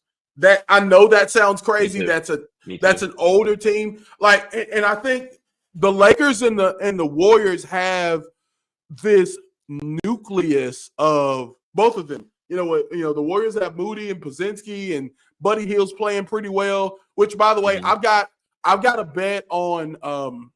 I won't say which one because they don't sponsor us. But the betting company that I have, I've got a bet in place. I put $1 on it at the beginning of the season. So Shea for MVP, Buddy Hield for sixth man, and Norman Powell for most improved player. And I feel really confident about that bet right now. But they've got that bet. I think it's gonna, it's not. I'm not gonna win $3,000 or anything, but it'll be a solid amount off of $100, off of $1 bet. But they are that's the thing and the Warriors have that nucleus, and then they've got a great veteran presence with Draymond and Steph, setting the waves for the culture. That they're providing the waves that everybody else rides, and you bring in Jimmy, and he fits in perfectly. He's kind of wonky and quirky in who he is, but he's perfect for their organization, and so they got him signed that 2 years, so they'll be good again next year. But I could see a case where they're going to beat the Rockets, I feel like, and then it falls into place if they'll probably face a Lakers team that I feel like they could beat. They've got bigs that can stretch the floor. Podzinski or something like that. That dude is. He's great for them. Yeah. He's everything they thought they were getting with James Wiseman, but they've got what it takes. You could see them. They'll run into. Yeah. I would say they would run into Oklahoma City, and that might be your. That might be where it would die for them in the conference championship. But even at that, look, come on, man, if it's less than a 2-point lead with 10 seconds left, do you not have to guard Steph with two people from 45 feet out, or he might hit it? Dude, Grizzlies came back. I was like, oh crap, maybe they got it, and then just Steph Curry time. That was it. It was over. Chef Curry puts on his apron. It's exactly. The really crazy part is he could probably do this another 5 years. His shot is so freaking pure. He gets it off that fast, and he doesn't even have to jump. He can pull it from the circle, from the jump circle. His conditioning is crazy. They were remarking about it. Just watch him on this replay. He ran around the entire court twice just to get one 3-pointer, course, he drains it. Like, you're saying they're a threat, and I couldn't agree more. The number one thing I didn't want to happen, it would have been great for TV and ratings, but I didn't want to see the Lakers versus the Thunder in round one. Just as a Lakers fan, because I think like that could be a problem. Every time they ever match up, it's possession for possession. LeBron drains a three, Curry drains two, LeBron comes like it's great. It's great TV, and we'll probably see it in round two anyways. So yeah, the Timberwolves is who I wanted. I was looking. So up until Malone and the GM got fired, which if I'm not mistaken, didn't the GM from the no, it's the other way around. So the GM from Minnesota right now was the one who's kind of the architect for the Nuggets. Is that right? Are you familiar with this story? I'm not. I won't say I'm completely familiar, but I think you might be right. I think I know that was the case because the Wolves beat the Thunder or beat the Nuggets last year, right? In the playoffs. And so then it came out that the Wolves GM was the architect of the Nuggets, and then he also built the team that dismantled the Nuggets. So all right, so I had it backwards for a second. But yeah, I was up until the GM and coach got fired, I was like, I'm cool with us taking our chance in the play in and getting the 7th seed and going to the Rockets. I think God bless him. Look, Ime Udoka is an outstanding coach, by the way. He's built a great culture. He's turned Jalen Green from this volume shooter into like he's kind of seeing the bigger picture. I gave Ant Edwards some kudos for already coming into the league, seeing the bigger picture. Mentally, he was in a place that a lot of rookies and a lot of younger players are not. On the court, I should say. I understand there's some off the court things that he's got to work through. I don't judge. If I was rich and 21, I'd have 6 kids already too. So, I don't blame him. But I mean, like, mentally he's in a great place. And so like Ime Udoka has done the same thing with Jalen Green down in Houston. And they've got a great team. And I thought that having Dylan, his name just Dylan Brooks? Yeah, Dylan Brooks. I almost said Harper. Jeez. Dylan Brooks was going to be that veteran presence that the Rockets need, but I think they need maybe one more like kind of Tobias Harris type or a veteran guy that's just going to help them, get into like championship mode when it's time to flip the switch. So they've got a great team, but I think they're going to be a casualty of war, especially against a Warriors team like this. I really feel like they're going to get. Yeah, I feel like they're going to. I think give Amon Thompson one more year though. Like if he becomes that like consistent 25 point per game scorer, he's already got the like defensively and just like kind of evolves a little bit of everything. Like we could be looking at like LeBron James numbers honestly next year. Absolutely. If he takes that step forward. The other thing that I think was kind of impressive and a little bit shocking about this Houston team is quietly there's also a Jabari Smith Jr. that's gonna make his way back to the team. I can't remember if he's been playing and just been quiet or if I believe he's been hurt, if I'm not mistaken. I know he's been banged up. Yeah, I don't know how bad of an injury it's been, but I remember one of my friends was asking for advice in his fantasy basketball finals, and he was like, "Oh, Jabari Smith isn't supposed to play for the other guy." So I know he's been banged up for sure. Yeah, he missed quite a bit of time this season, and he's been a 12-point per game guy. But you got to know he's going to take that step forward if he can stay healthy. I almost forgot they got Warren Van Vliet down there. They got a great team. Oh my gosh. They got a great team. Just when you look at them, but I mean, I'm not sold on the idea that now what could be their tide turner is Sengun, right? That dude, and I don't like that they call him Jokic, as they call him. I know I don't like it because I understand the comparison, but like I think they might be the same age if I'm not mistaken. He and Jokic, they're not too far apart in age. We're not talking. It's not like he's. I thought Sengun was younger, but I might just be thinking. Oh well, you're right. Came in later. He's 22, but like the Europeans, they play so much like they play so much professional ball, and they come in with such a great like poise and presence, kind of like how like kind of the same way that that Luka came in with kind of that same presence. Totally. Oh shoot, dude, I forgot about the Instagram. The Instagram comment section is going wild. There's folks yelling at us. Hey, we must be doing something right. They don't yell at you unless there's something to talk about. Absolutely. No, I was checking Facebook mainly. That's the one that pops up on the screen. But StreamYard does something weird where they don't connect with Instagram's comment section because it's a completely separate stream. But I mean, it's going there, so all of the Instagram people see it. But like, I have to go to Instagram to check the comments, and so my mom joined and said hi. Hi, Mom. She's probably still on there. But then there's a lot of really, really great like podcast folks. You know, I've been making these connections just like I did with you and being in your group, man.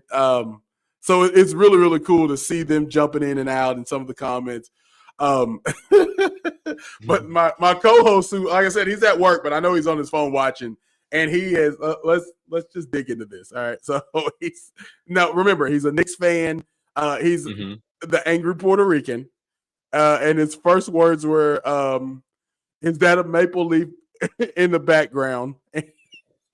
I'm sorry.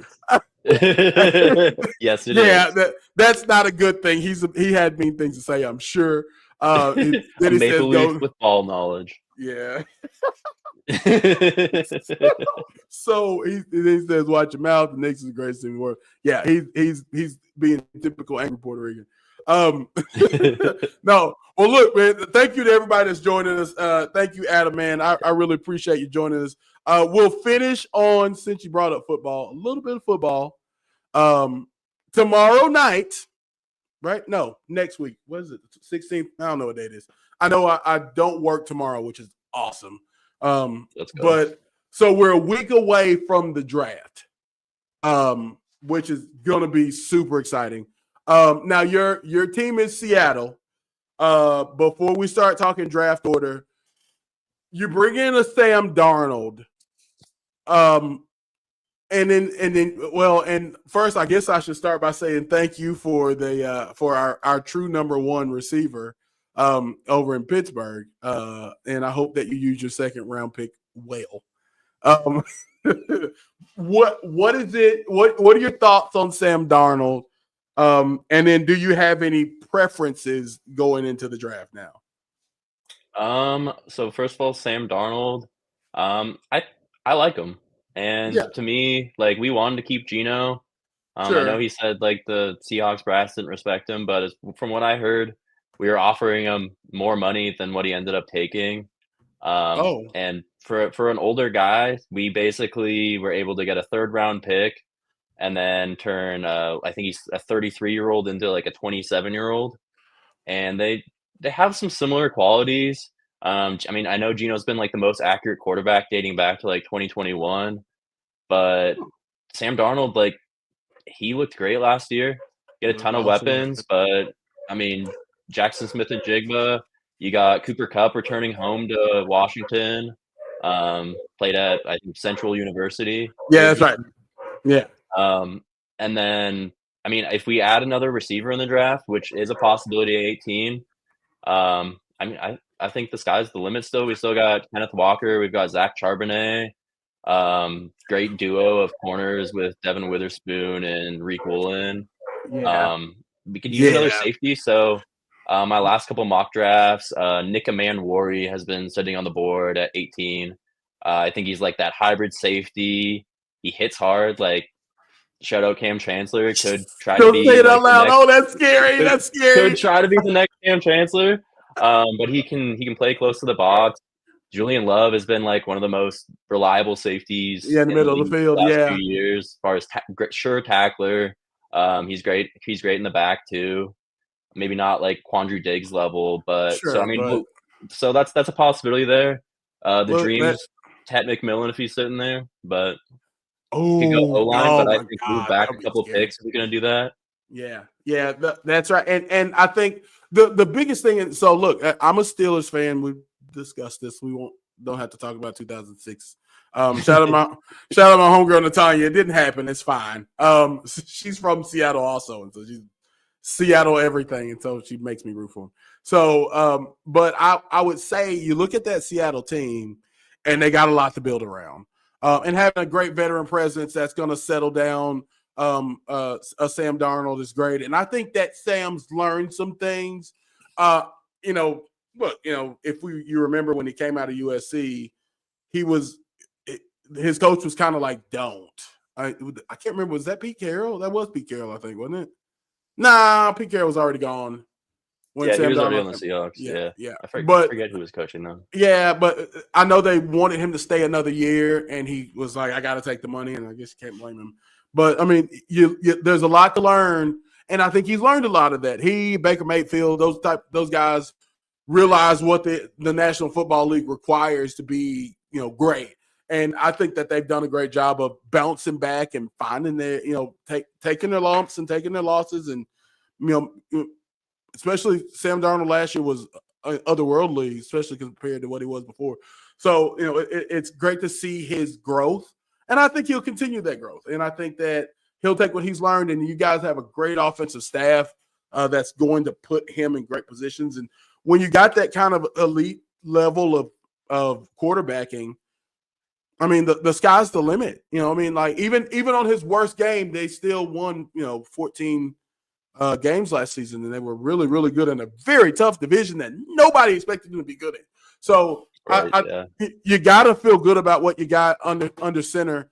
I know for us, that's our kind of our last mark, and they give Tomlin a lot of trouble about his playoff history the last 10 years. But what's been missing the last 10 years? Elite level quarterback. I mean, like, let's be honest. And I became a Steelers fan because of Ben Roethlisberger. Mm-hmm. I can tell you with great certainty that 10 years ago he was awesome, and we won a playoff game, and it's not been great the last few years, and it's shown. Even on our best, and again, it's another case of you do really well during the regular season, but when the road gets narrow, as Coach Tomlin calls it, you gotta be able to make the plays that are gonna set you apart. Football is a sport. I know in soccer it's probably the same thing. And I don't know if you played any football, but I did. And I know I can name a ton of times where a one possession game, one possession result came from one of maybe 5 plays where, the winning team got the best of the losing team in one of those 5 plays. And that's it. And, it 60, 70 plays in a game, and it boils down to 3 that, where you just were not mentally prepared and got beat, and that's what cost us. And so, that's the even in some big games, like speaking of Baker Mayfield, they beat the pants off of us in the playoffs in 2020, and a lot of that was because of literally 3 or 4 really bad plays, and 3 of them turned into turnovers that turned into quick scores for the Browns. And so now we're fighting uphill battle the rest of the second quarter into the game. You just elite level quarterback is going to take you a long ways. Look at what it did for the Rams. Look at what it did for the Bengals. I can go on. There's 32 teams, and 25 of them have really good quarterbacks, and 20 of them have won playoff games and done really well over the last 10 years. And we haven't because we don't have a quarterback. And so there's a lot of rumors going into this last week before the draft. I'm interested in a lot of the storylines. Are there any storylines in the draft that you're thinking, and I'll throw up the draft order, but are there any storylines that you feel like could be that could be big going into this last week? I mean, so we haven't seen a trade in the first round yet. So if it doesn't happen leading up to it, I think draft day, and throughout the draft, and really excited because I'm going to be there. So just awesome. Seeing all this kind of happen and unfold in front of me, is going to be really cool. Honestly, the Steelers pick at 21 is really interesting. You guys could go many routes. I know Aaron Rodgers is maybe still going to sign with you. I don't know. Oh, please. Jalen Milroe has been taken out to dinner a couple times. Yep. You guys seem to really like him. I'm a big Milroe fan. I see Mhm. him more as like a top of second round talent, but there's not that much difference if he's the guy. They could try to move back, but then maybe someone will snipe him. But I also Yeah, really like Jackson Dart. a lot of people like Jackson Dart. His I think he could be a really good throw climb. to your guys. So his climb in the draft is interesting for me.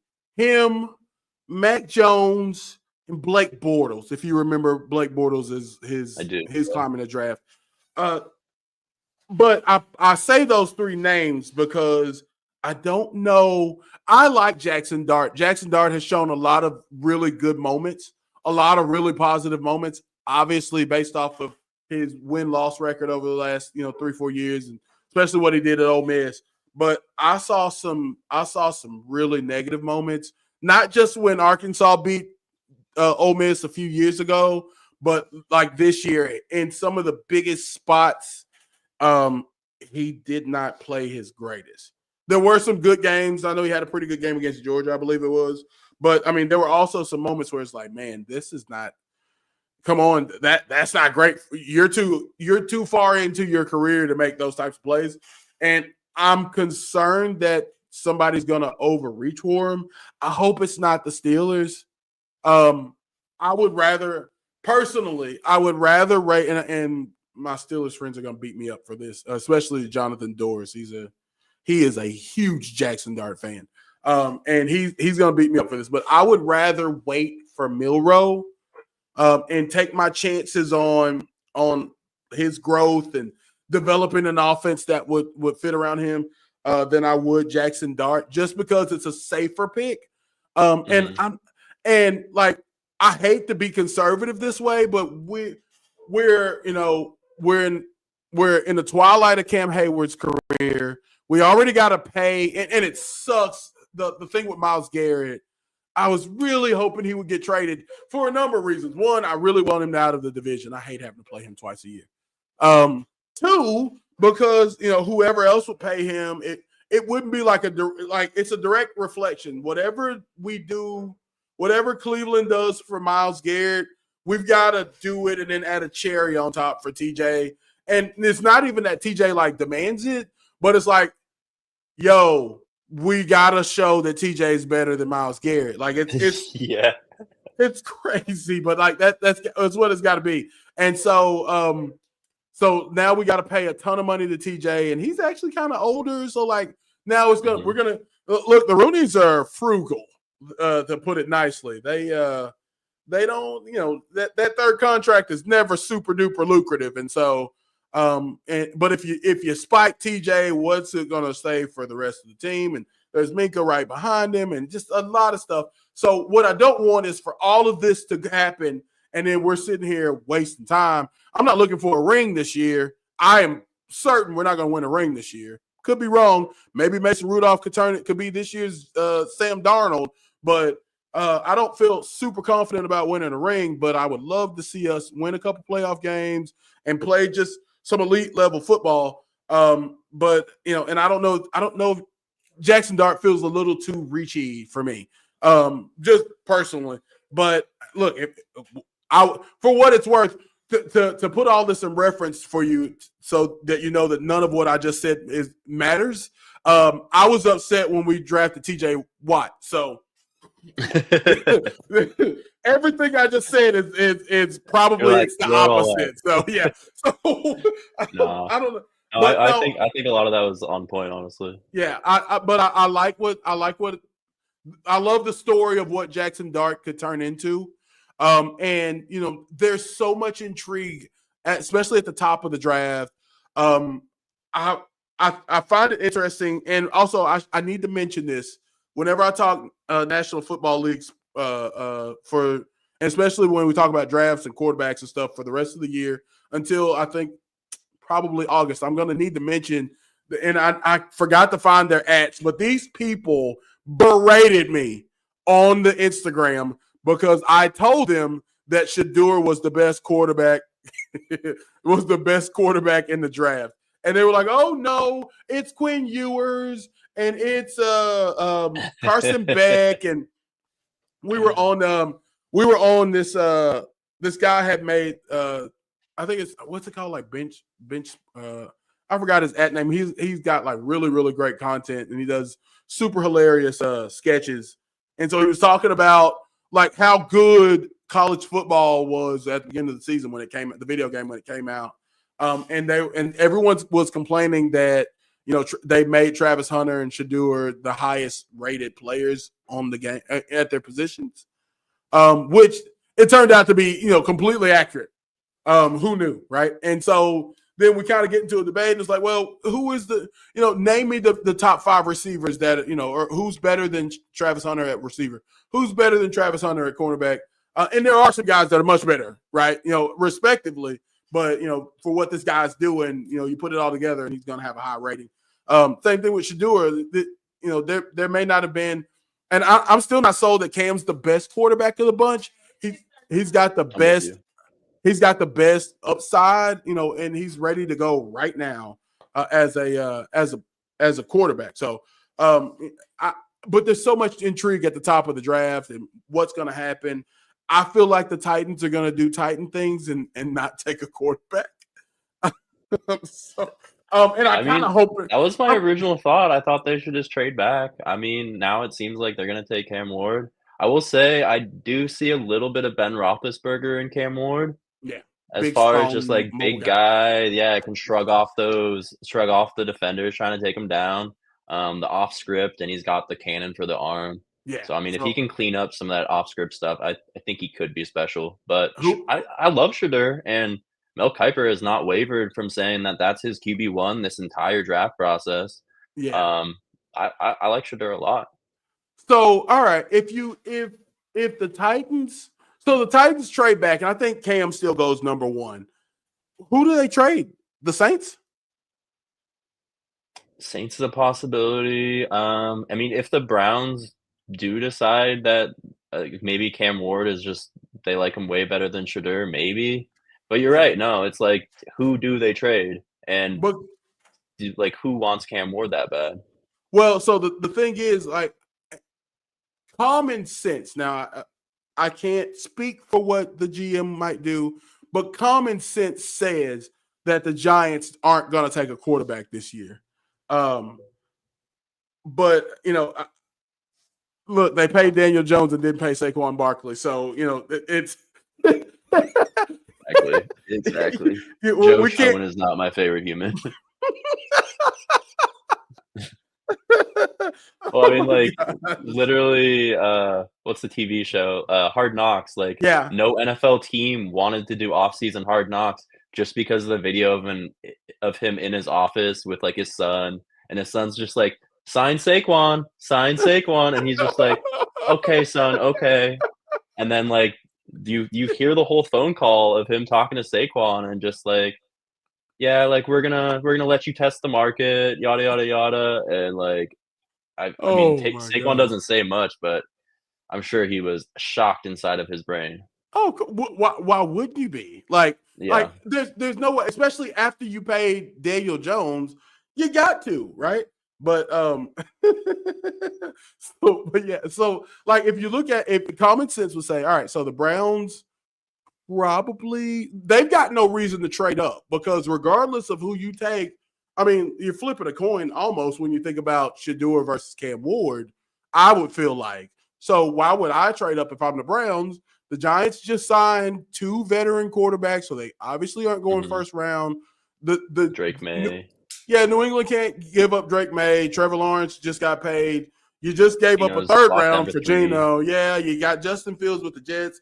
You got to give Bryce Young another year. So the only person that the Titans could probably trade is the Saints. And hell, even after that, then you're thinking, say you don't trade the Saints, or maybe they don't have what you're looking for, the package that works.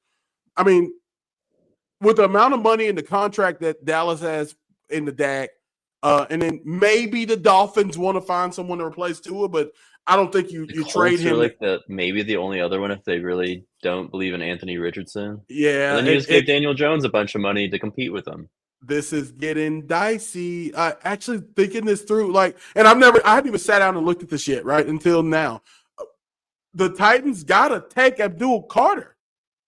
If you believe in Will Levis, you gotta take Abdul Carter. Otherwise, you put yourself in a place like you're gonna trade all the way back to 21 to the Steelers, and we don't even have that much to give you. I mean, maybe we can give you TJ. Let's say we give you TJ Watt, which I think would be dumb. But I don't see where because if you're trading the first round pick, it's because you got to trade it to somebody who wants a quarterback, and I don't think anybody wants a quarterback enough to go get the first round pick. This is weird. This is weird. Yeah. I've never seen this before, right? But like, I know exactly. It's usually like 2 firsts to move up. That's why, like, when I looked at the draft order this year, I was like, you could maybe move up to 1 for like a second or like a couple seconds, and that's about it. Yeah, and maybe your first round next year, your first round this year, your first round next year, and a second and a third if I'm the Steelers, and I think that gets you in because we're just in a weird place where there's too many quarterbacks who played a little too well, or either they're too young to like. The craziest thing that can happen is San Francisco doesn't pay Brock Purdy and they trade him to the Titans for the first round and Will Levis. I mean, like, I don't know. Like, there's no reason for the Giants. And if they did still want to go quarterback, there's no reason for them to because they could just take Jackson Dart, right? Mm-hmm. Like, and you would feel comfortable in that. And you got 2 really great veterans that are going to teach him how to play the game. One's going to teach him how to throw a moon ball. The other one's going to teach him how to be great in the locker room. And I mean, like, like that's why there's so much intrigue because the Titans have nobody. They've got nobody to trade if they believe in Will Levis. They're kind of stuck with what they got. So the best thing for them to do is take Travis Hunter if they believe in Will Levis. That's fantastic. Yeah. And speaking of Milroe again, like that's my dream landing spot is him going in the second round to the Giants and learning how to perfect that deep ball from Russell Wilson. And then with that, like it's like high 4.3 speed, like. Yes, people aren't like Anthony Richardson was just like this. People freaked out when he blew up the combine. Like Jalen Milroe didn't quite do all of the drills like he did, but he ran like a extremely impressive 40 time, like way better than almost anyone else over the last 10 years for a quarterback. Yeah, and like he might be a better prospect. Like, yeah, I would say so. Talking about him as much. He's certainly been more successful. Now, granted, Alabama ain't Florida. Over the last 10 years. But I got to say, when I think about Milroe compared to Anthony Richardson, I've got a better feeling about Milroe than I did about AR. So, I would say, and like, that's the beauty of the stories here, man. There's a lot of really great stories that are going to take place. Well, look, man, I literally thought we were going to go 40 minutes. I can't even believe as I watched the clock go, and I was like, but it's just so good. We keep, I thought we had a great chemistry, and the topics just keep coming. Listen, I really appreciate you jumping on, and definitely we'll be doing this again. I want to get the entire Inside the Locker Room podcast on, so shout out to y'all, man. Again, appreciate it. Definitely, looking forward to seeing what you guys do during the draft next week. And I'll tell you, like I told Ben and like I told everyone in your group, man, if there's anything I can do, I work at a hotel. If you need a hotel discount, if I can produce anything from far away, any phone calls I need to make, media credentials, whatever, I'm happy to do it, man. You guys, y'all inspire me to keep working and to improve what we're doing here at the Fanatic Sports Podcast. And so definitely looking forward to it. Thank you so much. Again. And appreciate all that. But before you go, any shameless plugs, anything you want to throw out there before we wrap it up? I mean, shout out to Noah from Inside the Locker Room because he's the one that he finally put Cam Ward as his first overall pick, but he's been saying they should take Abdul Carter 1 and just sit there from day one. And you said that's what they should do. So shout out to him. Yeah. Shout out everyone from the pod. Yeah, I don't have many other shameless plugs right now. Awesome, man. Adam Blake from Adam B Sports, everybody. Thank y'all so much for joining us here on the Fanatic Sports Podcast. As I always say, and I mean it with everything in me, man, tough times don't last, tough people do. Y'all have a great night. We'll see y'all very, very soon in the next week or so.